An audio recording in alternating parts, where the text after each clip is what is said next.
times of crisis where money is really short, and it doesn't matter where you are, who you are, or indeed what business you're running. It's difficult, isn't it? Because you're basically looking towards the public. Also, if you're a museum, a charity-based company, to try and fund you. That's the deal, isn't it? You do need the support of the public. But then when the public find out that you're simply just wasting money by doing idiotic things, then of course they can turn. Now, I don't know about you, but I love Scotland. I don't know if you've ever been lucky enough to go there. It's a beautiful part of the world. There's so much to explore, so much rich history.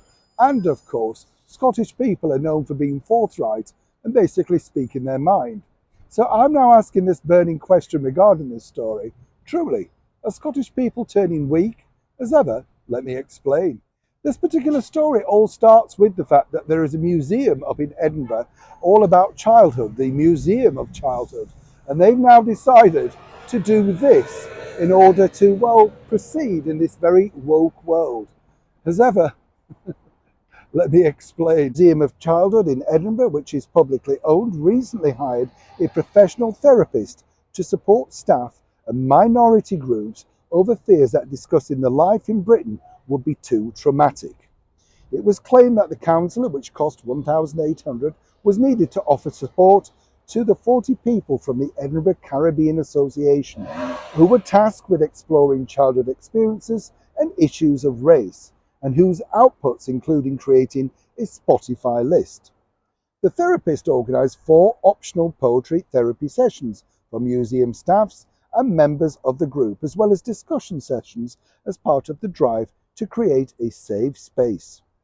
6 other projects funded as part of the project, which have since been backed with a further £150,000 in taxpayers' cash, included researching people other than the David Livingstone at the David Livingstone Birthplace Museum in Ballantyre.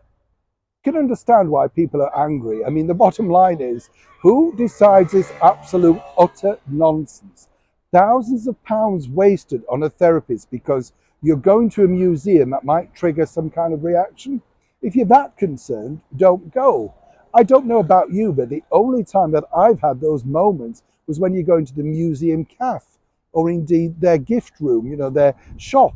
Everything's ultra expensive. That's when you need the therapist, in my opinion.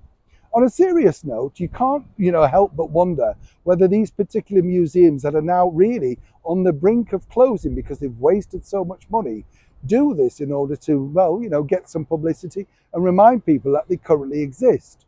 Or do you disagree and think it is a much needed additional expense?